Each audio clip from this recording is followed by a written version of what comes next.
Hey everyone! Today we're going to jump in and demystify one of the most powerful tools out there for web development, React. It's the engine behind so many of the apps you use every single day, and we're going to break down exactly how it all works. See that word, revolutionized? That's a big word, but it's not an exaggeration.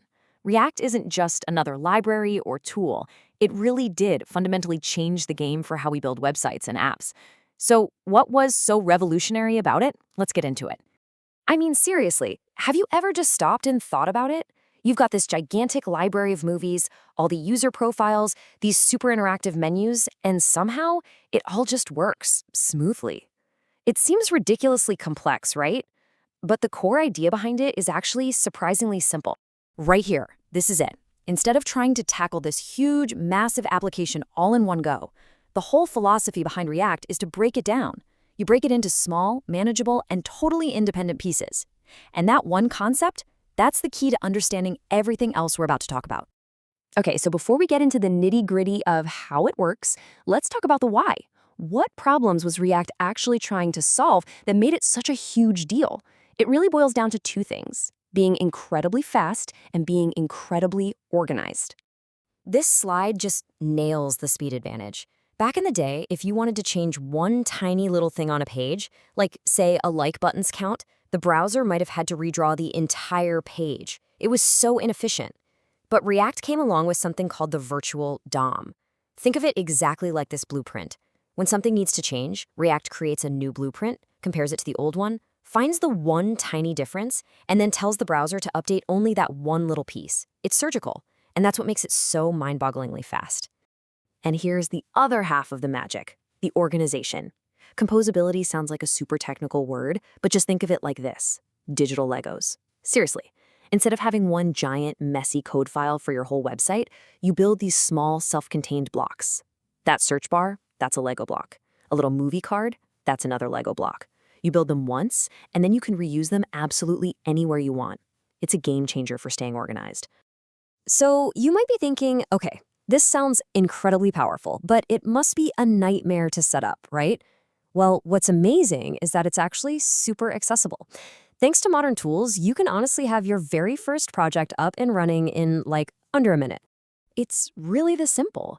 As long as you have something called Node.js installed, which just lets your computer run JavaScript, it's just one command. Tools like Vite, which by the way is pronounced Vite, do all the heavy lifting and complicated setup stuff for you. You just run that command, pick React from the list, and poof, you've got a complete starter project ready to go. Okay, so we keep talking about these digital Legos, these components, but what do they actually look like? When you're sitting down to code, how do you actually build one? Let's go back to our Netflix clone. See this whole navigation bar at the top? The logo, the menu links, the search icon, the profile picture, all of that stuff is bundled together into a single component. We can just call it navbar. It handles everything about itself, its own looks, its own logic, completely separate from the rest of the page. So, how do we make that component actually show up on the screen? We use this really cool thing called JSX. Now, at a glance, this looks almost exactly like HTML, doesn't it? But here's the trick. You're actually writing it directly inside your JavaScript file. This is so powerful because it lets you keep the logic for how a component works right next to the code for how it looks. It keeps everything neat, tidy, and way easier to understand.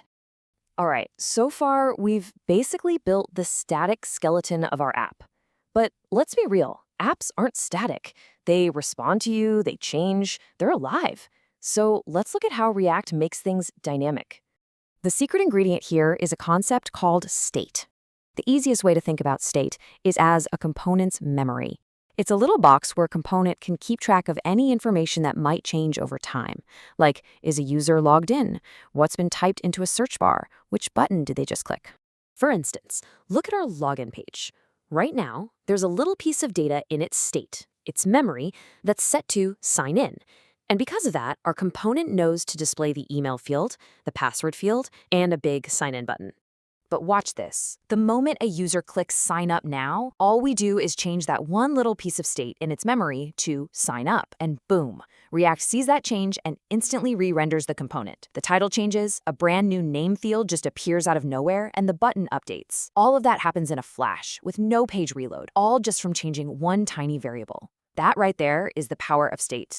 And this very same principle works for fetching data from the internet. When our app loads up, it makes a request to something called an API. Think of it as a waiter for the internet, and it asks a movie database for a list of popular movies. When that list comes back, what do? We save it to our component state. And what does React do? It sees this new data in its memory and instantly creates a movie card component for every single movie on the list. It's automatic. So, we've got our components, we have our data, our app is dynamic. But what is it that turns a basic app into a truly polished professional experience? You know, the kind that just feels great to use. It's the entire ecosystem of amazing tools that plug right into React. We can add a full user login system using a service like Firebase. We can create different pages and let users navigate between them without any reloads using React Router. We can add slick little pop-up notifications, smooth animations while things are loading, and of course, make sure the whole thing looks fantastic on any screen size, from a phone all the way up to a giant monitor.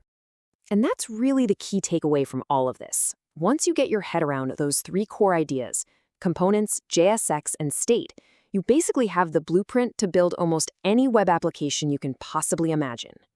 We've been talking about a Netflix clone today, but you can take these exact same building blocks, rearrange them, and build a YouTube clone, or a real-time cryptocurrency tracker, a social media feed, an online store.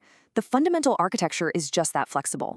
By breaking down all that complexity into these simple, reusable pieces, React gives you the power to build some truly sophisticated and interactive experiences. You've seen the fundamental philosophy, you've seen the building blocks. The only question left is, what kind of masterpiece are you going to create with them?